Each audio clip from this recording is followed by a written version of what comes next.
Now, the best way for me to possibly describe what the essence of true divine intelligence and true creation is if you were to imagine the particles of the air. If you could see the air in and of itself, these particles that are between the camera and me that appear to our senses as invisible, there is millions and trillions and gazillions of particles between me and the camera and just in space. The essence of creation is imbued within all of that, which means it's imbued in all of us, which means it's imbued within each and every living tree, the rivers as they flow, the rocks, the clouds, everything. The source of creation is an isness, the Holy Spirit that resides within all.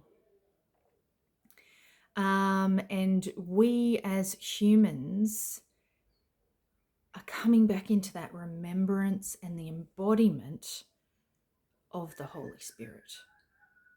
Not to be a god. Now, this is where gods in the past, you can think of any of the Greek gods, you can think of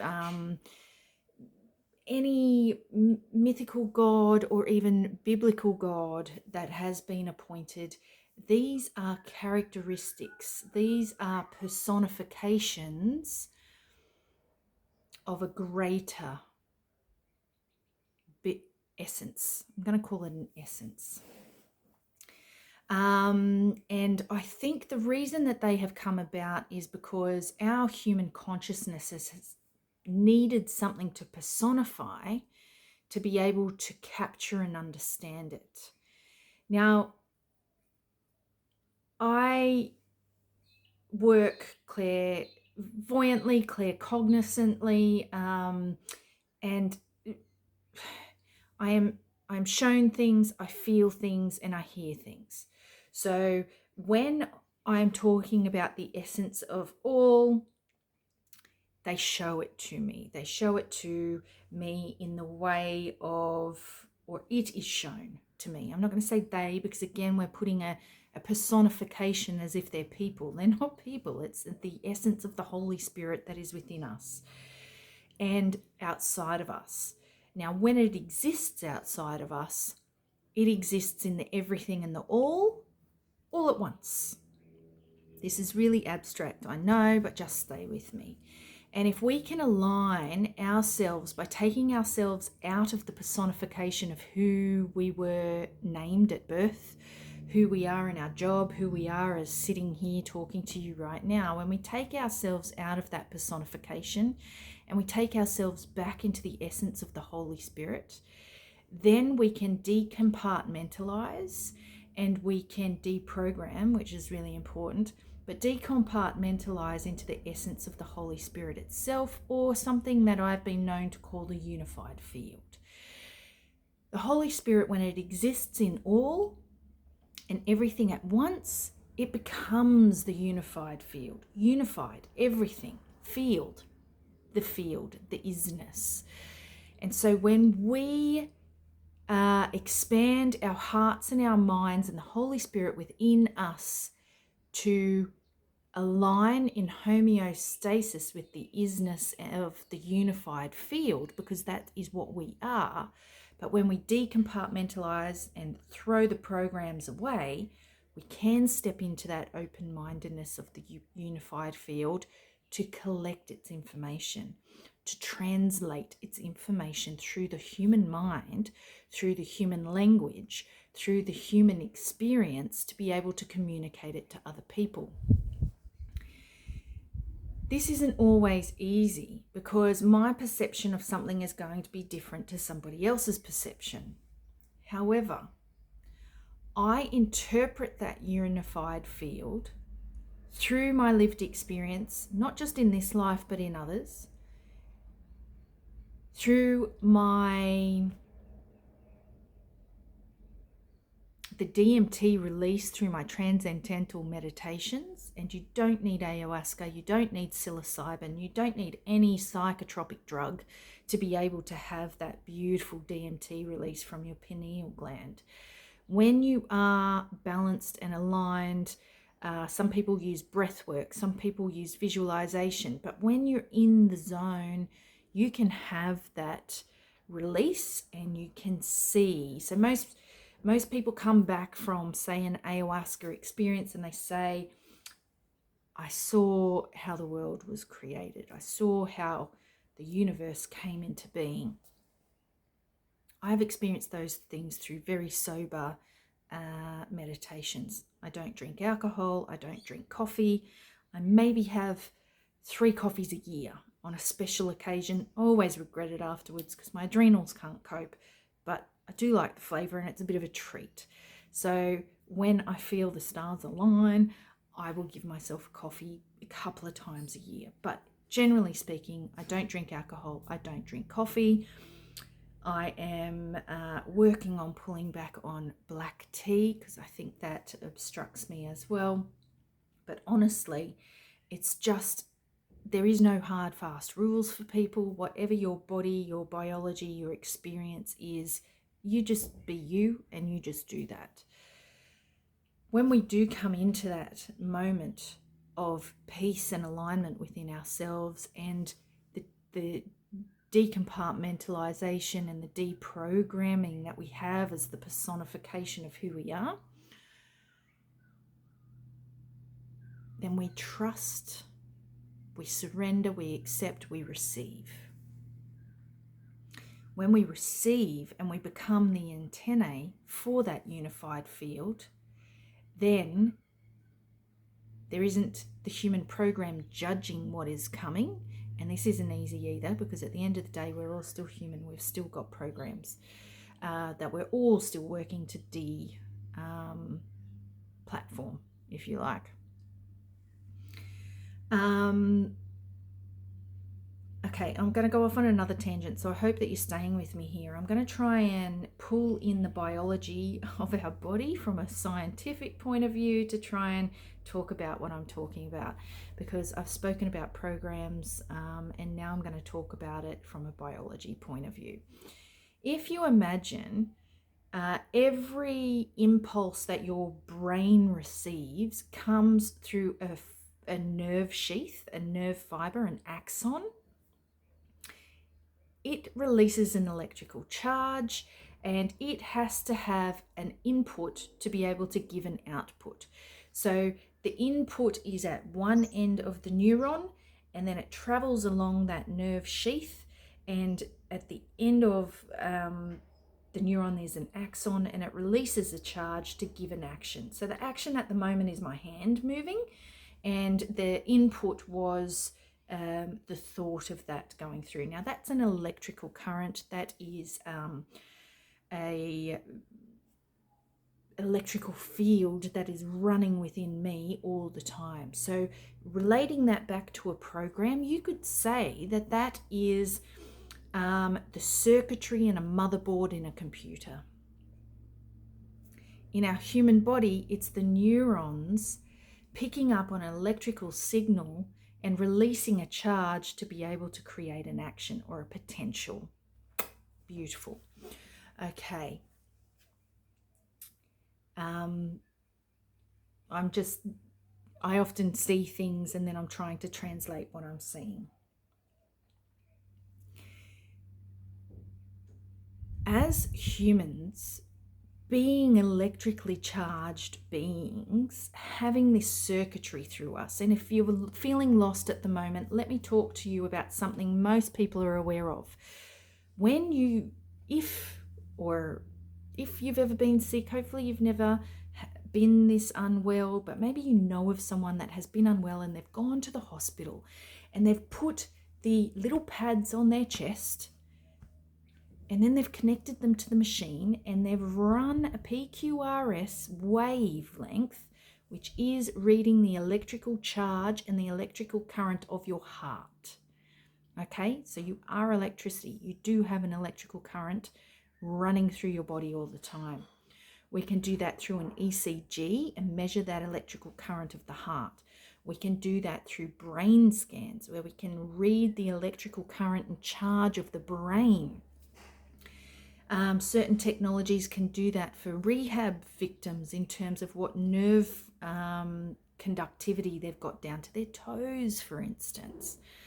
We are electrically charged beings outside of the Holy Spirit beings that we are and the organic flesh and bone that we are. So bear with me because it will all make sense in the end. As humans, with that electrical charge that runs through us, there is an electrical charge in the ether. There is an electrical charge in the earth. The earth, we have countless studies that talk about earthing, that talk about the ion exchange, ion exchange between our bare feet and the earth. Forest bathing is what the Japanese call it. We know through these studies that that can reduce blood pressure. What is blood pressure? Essentially, it's the result of an electrical current, an electrical charge. We can reduce depression. We can reduce stress in the body. Whole range of things. We have scientific data to back up. So we are electrical beings. The earth is an electrical charged being. The air, the ether is an electrical charged substance. We know this too because the signal that is transmitting from my phone right now to your computer screen is going through the ether. It is going through the air as an electrical current. Think of your microwave oven. Your microwave oven, we turn it on, it's got microwaves. We hear, you can hear me speaking right now. This is our sound waves. These are all electrical currents, magnetic, if you like, on some scale, currents scales. As humans, we have all this circuitry which is running through us. The ether has circuitry. The earth has circuitry. And when we are balanced and aligned, truly balanced and aligned, we can tap in and receive the true teachings from the ether, the earth, because that electrical field can find a homeostatic resonance. We're just changing the dial of our radio to find the right frequency. When we've got the right frequency, we as the human can receive from the unified field. This is how mystics work. This is how anybody that has any clairs, what the human personification calls clairs, clairaudience, claircognizance, clairsentience, clairvoyance, any of those is doing. They are tapping into a certain electrical charge within the unified field. Mwah. There is a Holy Spirit essence that runs through all of that. That is bigger than what most of our minds can comprehend. And that is the source that I speak of when I speak to the divine source of creation. So it's not, I'm just looking at the most beautiful eagle that is flying out my window right now. And of course it's got two smaller birds trying to attack it. And the eagle just doesn't care. It's just flying because that's what eagles do. They're on the currents of the wind. They are electrical beings as well, trusting the electrical signals in the air, in the wind, and they are gliding on that. Isn't that beautiful? Isn't that amazing? Gorgeous. Absolutely awesome. Thank you, eagle.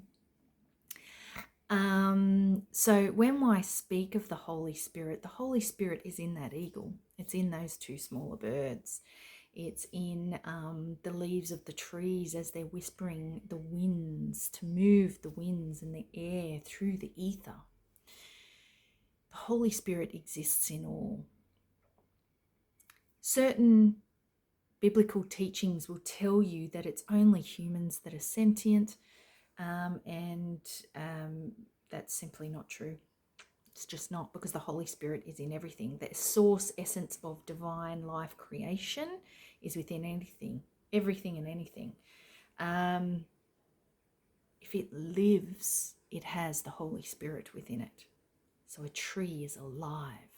Water is alive. It conducts, it receives, it transfers a signal.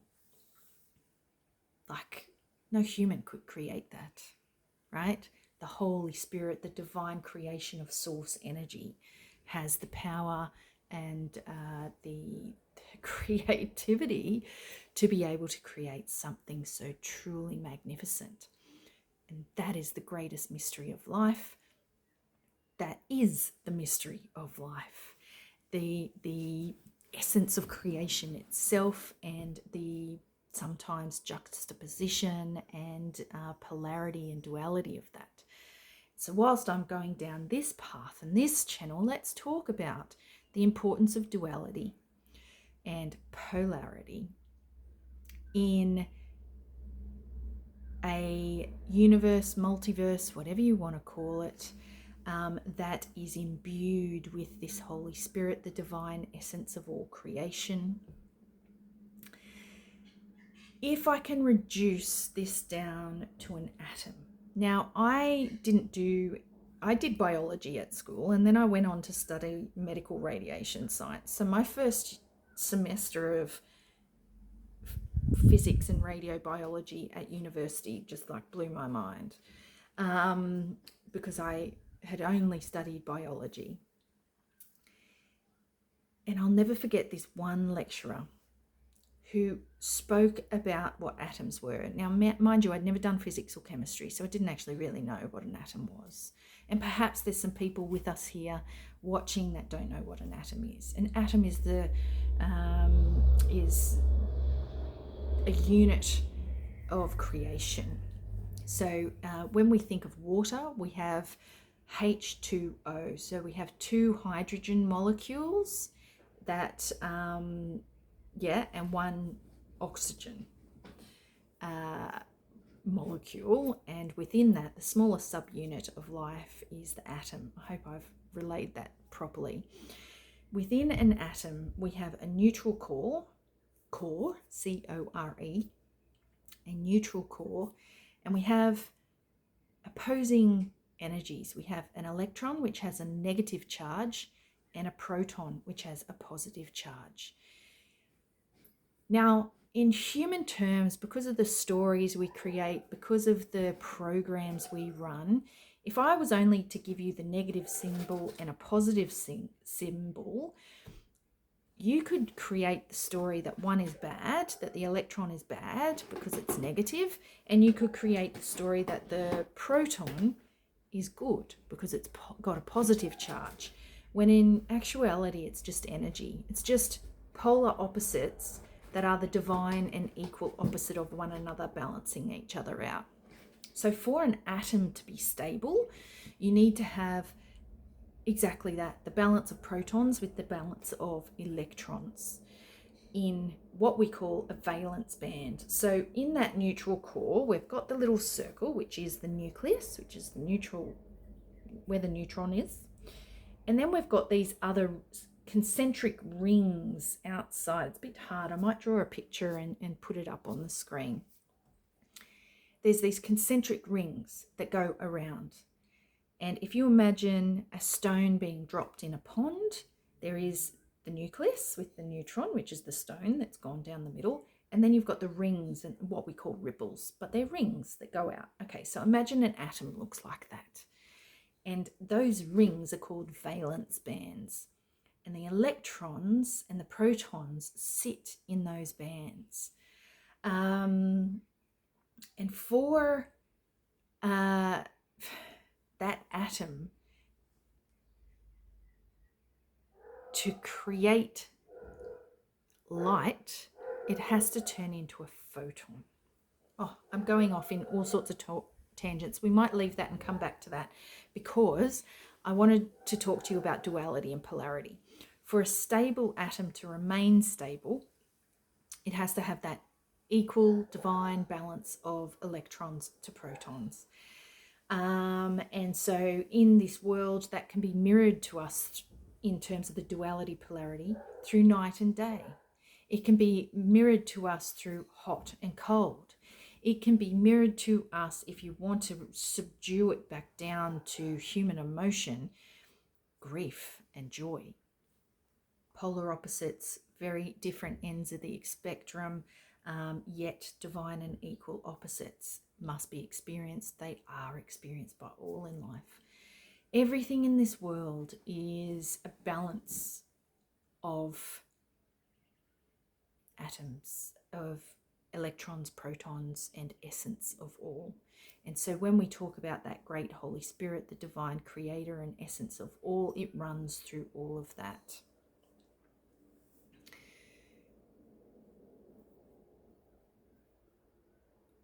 I'm just thinking now if I revisit the light and the photon, or if I go on to how nothing is ever out of balance on this planet. So actually, let's go there. On this planet, as humans, we experience discomfort and we experience comfort. Again, divine and equal opposites. Both can be great teachers, because one is nourishment, and we can grow from that, and the other one can be contraction, expansion. Again, divine and equal opposites, which reduce or pull back programming for us, or pull back the stories that we tell ourselves, and potentially sometimes they create even more stories when we're in the point of contraction or pain. But then when we pass through that passage, we can expand again with a new insight, with new wisdom. That is the story of the human experience: contraction, expansion. When you relate that back to your breath, there's my beautiful kitty cat, Luna. She can sometimes be a bit feisty, so I hope she doesn't scratch me. Expansion, contraction. When we look at our breath, one of the very automatic things that our body does, it's our breath. It breathes with us without even paying attention to it. We take a breath in, our diaphragm expands. We take a breath out, the diaphragm contracts. Reduce this even further to the chambers of your heart. Boom, boom, boom, boom, boom, boom. Expansion, contraction. Look at the pupils in your eyes. With light and darkness, or certain stimuli, because it can be your nervous system as well, there's expansion, contraction. Expansion, contraction, duality, polarity, opposite poles, divine and equal opposites are the essence of the all. Where we can fall out of balance as a divine human being is if we're not paying attention to our breath. Now, I know I said it's an automatic thing. You can continue in this life with not breathing correctly. You're still getting enough breath, but it's out of balance. So one of the things I do in my naturopathic clinic is I work very closely with people with mental health and anxiety disorders, behavioral issues, things like that. And in anxiety and mental health disorders, one of the core themes is we don't breathe enough, and we're out of balance, which then has an out of balance effect on our heart, on those neurons, on the axons, on everything at the greater scale. When we do beautiful meditative practices where we come back to the breath and we're consciously guiding that breath for conscious expansion, conscious contraction, with intention for it to feed and nourish ourselves and ourselves, then we can come back into a form of alignment and a form of balance within ourselves. Now, this universe goes through expansion, contraction. As we rotate around the sun, it's often, that's actually another example of the atom. The atom, you could see, the core could be the sun and the planets are going around these invisible valence bands, and the planets themselves, some can be electrons, some can be protons. Anyway, that's the way my brain works. Sorry, I just thought I would put that in there. So the image that we're given is that that's a beautiful circle, and it's not. Some of them actually go in an ellipse, an elliptical ring around the sun. I've just lost my train of thought with why I was talking about the circular action of that. Okay, we were talking about our breath. So the expansion and the contraction. Sometimes where you are on that ellipse, you can have either fuller expansion or fuller contraction, if that makes sense. So everything in nature comes back to basic core principles. Everything with the Holy Spirit comes back to basic core principles. And so when I get lost in the story or the personification of things, I always come back to those core teachings, the core guidance within expansion, contraction. Am I in contraction right now? Am I in expansion right now? If I am in contraction right now, what is the potential expansion of this moment so then I can move through this more swiftly to embody the teaching of this moment? Or is that contraction a cycle where I'm going to have to stay in that for a little bit longer? When, if you're any familiarity with astrology or astronomy, astrology, and we look at planets that go forward and then we call them in retrograde, again, that's expansion and that's contraction. Everything within this divine, beautiful creation that we live within goes through these beautiful cycles, these beautiful core organic cycles of life. And so when we're really embodying the expansion and contraction of our breath, we can then intentionally start to re-regulate our nervous system. And we know now through the works of people like Dr. Joe Dispenza, we can capture scientific information that shows when we place our intention and our breath and do certain meditative practices, we can affect our biochemistry. We can actually change the peptides and the chemical messages that go from our brain to our cells. Again, this brings us back to the electrical beings that we are. We can pick up a stimulus from our external environment. We can use that as fuel or channel that electrical current to create a charge. This is imbued in every essence of the way through the Holy Spirit. So whilst I am sitting here as a human being on your screen, my energetic field extends far outside of my human visible self.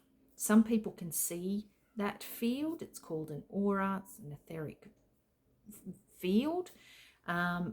Most people have not connected with that sense. I'm not going to say lost. I will just say the program hasn't allowed you to connect with that sense, because everybody has the capability, everybody has the potential to be able to see that field or to feel that field or to sense that field. We have more senses than sight, smell, taste, and hearing and touch.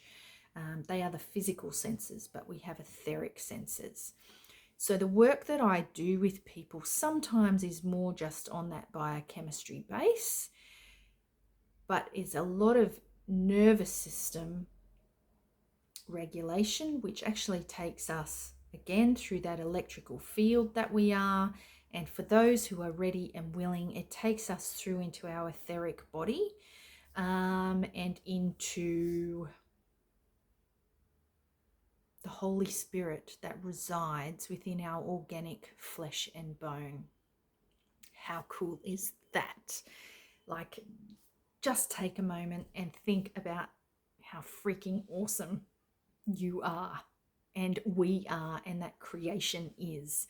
That we have come through an organic matter field in this density, and we have populated an essence of our Holy Spirit within this beautiful physical vessel and being, to be able to exist in this plane or dimension of existence. Again, taking this back to that electrical field, there are different frequencies. There are different electrical currents. You could talk, I had an electrician here yesterday for my oven, and he was talking about 20 amps versus 23 amps for my oven to work. You could talk about the microwave waves, frequencies. There's often a button on a microwave that says, what power do you want? Do you want 90? Do you want 120? It's all different frequencies. It's all different electrical charges within the whole. So whilst I sit here in this physical dense suit that you can visually see with your human eyes, there is an electrical Holy Spirit charge being within this suit, and also that extends outside of it. Because it is electricity, because it is a current, a frequency, a vibrational charge, it can't be seen by most people's naked eye. Again, there are people that can see auras and etheric fields, but most people cannot, have not tapped into that yet. But that electrical field and charge is actually far greater than the shoulder that you see here, or my forehead, or my hands. It extends outside. And because that has that frequency, resonance, vibration, frequency, and charge, I can sense, I can feel, I can receive the vibration, frequency, energy, charge from the ether, from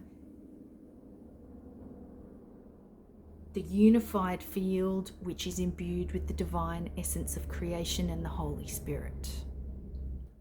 Mwah, beautiful. Animals don't run the same silly little programs that us humans do. And so we tell ourselves stories. And stories are good for certain teachings, so then we can decipher the meanings of things. But if we get stuck in a story, then that can put a boundary around our existence and our experience. What we have to do is use the breakdown and the messaging of the stories as stepping stones to greater stories, greater experiences, to be able to navigate our way as humans in a very spiritual, electrical, magnetic, alive world. Animals can do this because they don't run the stories. Babies come into this world, human babies come into this world completely pure, and then we box them in. But animals don't have the stories. They are sensational sensing magnets. My cat, who is asleep here behind me now, has 4 paws with these beautiful conductive pads on her paws that attach to the ground in every sense of its being. When she senses something in the ether, her hair all stands up on her end, the tail goes really fluffy, her ears go back, because that's another sense, that's an electrical current that is coming in, it's a sound wave. She's detecting that, but she's also detecting vibration through the paws, through her hair or fur, through her whiskers, their antennae, through her sense of smell, through all of the senses, physical and non-physical. And this is why animals can sense danger before people can. Because people are, generally speaking, trapped in their stories. They're generally speaking trapped in, it'll be right, mate, if you're an Aussie. Don't worry about that, ignore that, because we've been told to switch our intuition, which is that receiver of the etheric field.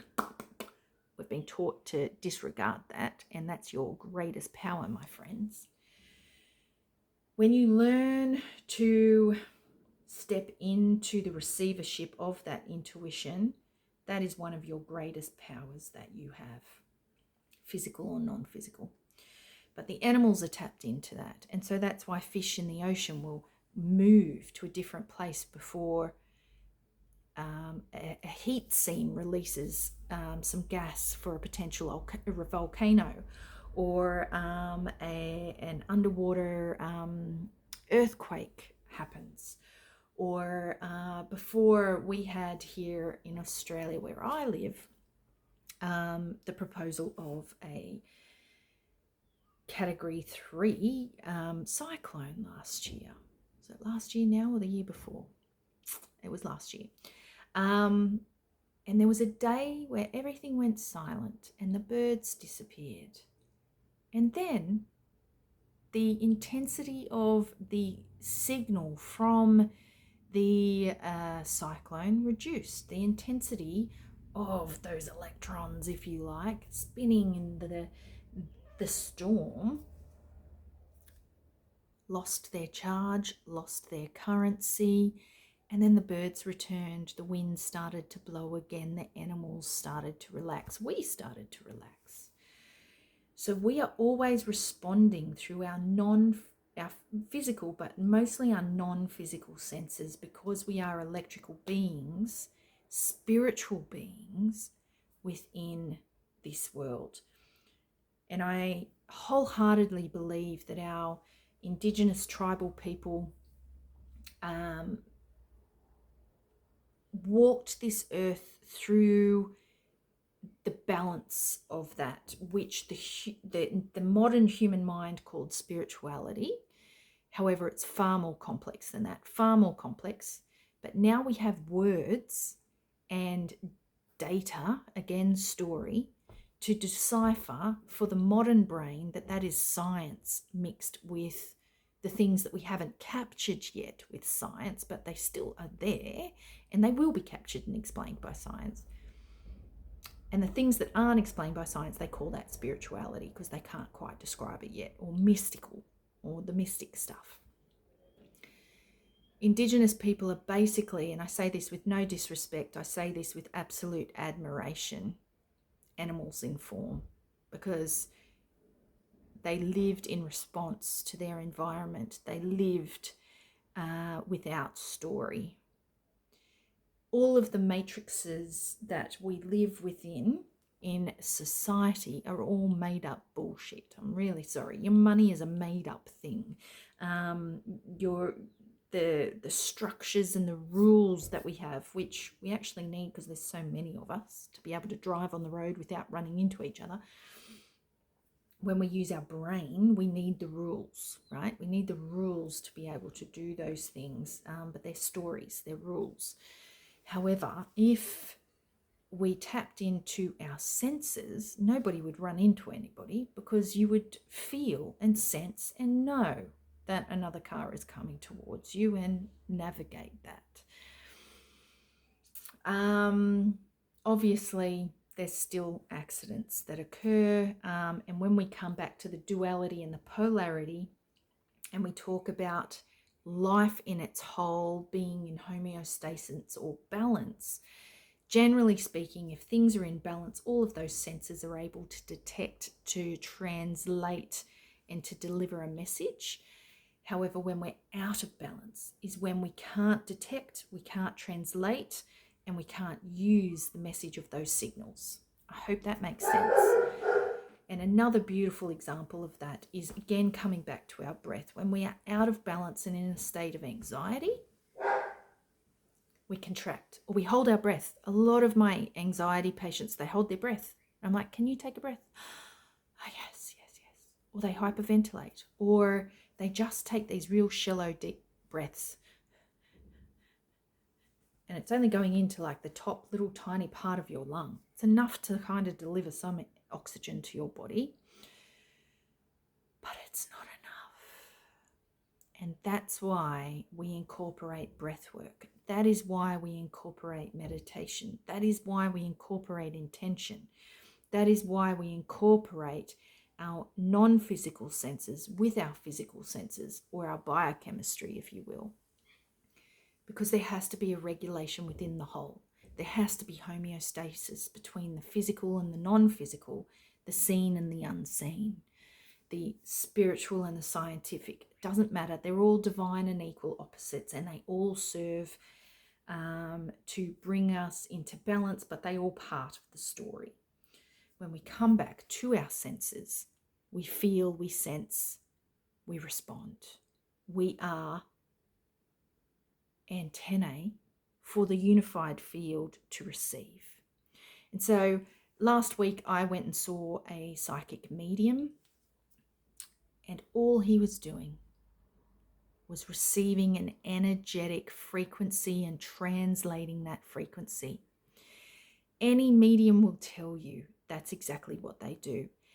How I work with spirit is exactly the same. I don't necessarily work with dead people, although I have in the past. It's just not my jam. I don't vibe it. I work with bigger frequencies, not saying that your loved ones aren't big, beautiful people. I've got ones on the other side that, I think are the bee's knees. And if you don't know what that is, the bee's knees means something really cool. But how frequency energy works is, again, thinking of the electrons and the protons. There is an equal divine opposite charge, and they find a resonance, a frequency, and they emit their charge. There's the photon. There's the light. And so mediums, psychics, clairvoyant people, clairaudient people, mystics, whatever you want to call them, doesn't really matter. Just humans that have alive senses, that have a coherence in the field, are picking up on an energetic frequency and charge. They are translating that through their language and their experience in the human form, and then they're bringing that forth to deliver that to you. How are you going? Are you all still with me? It's been 40 minutes. Do we need to take a deep breath? Beautiful. So what I actually really want to know from you is, because I could just go on and on and on and on and on. I just love this stuff. I just love it. And I love teaching it. I love helping my clients who, for whatever reason, are shut down from the field. That's all it is. They're just out of resonance. They're out of balance. And I'm not degrading that experience, because it's a very intense contraction. Remember the expansion and contraction? They are in a very intense path of contraction when they are experiencing these things. However, we can bring them back into expansion. We can get them off there. In a lot of cases, I'm not going to make any claims. This is not medical advice. Individual basis, obviously, and what our divine blueprint and what our experience here on this earth allows us to do will also come into that. When you experience the seen and the unseen, the biochemistry as well as the Holy Spirit, because you're not just your biochemistry, you are all of everything that we've just spoken about. And the divine creator, the essence of all, the Holy Spirit is within you, within me, within everything. It's about bringing that all back into balance, to be able to pull those people back into homeostasis and into expansion. And ultimately, it's the cycle of life, night and day, dark and light, joy and grief, expansion, contraction. We are all going to go through those periods. However, true mastery comes from understanding those cycles, from understanding what your human vessel is capable of holding and transmuting, and receiving what your Holy Spirit is capable of receiving, transmuting, and translating. And just understanding that. That is true mastery, because then when you do get that level of mastery, you can move through the points of contraction with greater ease, and you can experience and be so grateful for those moments of contraction, because that's what gives you the moments of true gratitude for the expansion. I think that's a great spot to leave it.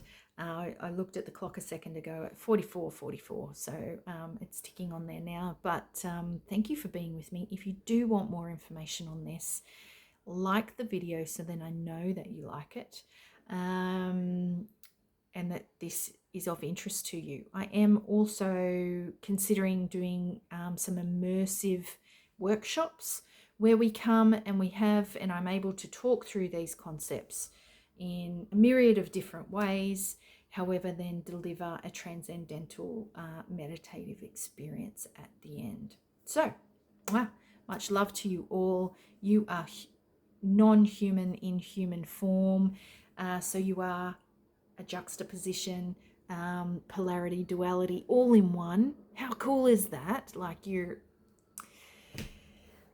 it's a paradox. This is life. It's the great mystery, and we're all here for it, and we're all deciphering it. And there are many beautiful beings on this planet at the moment walking and living their talk, which my hat goes off to you.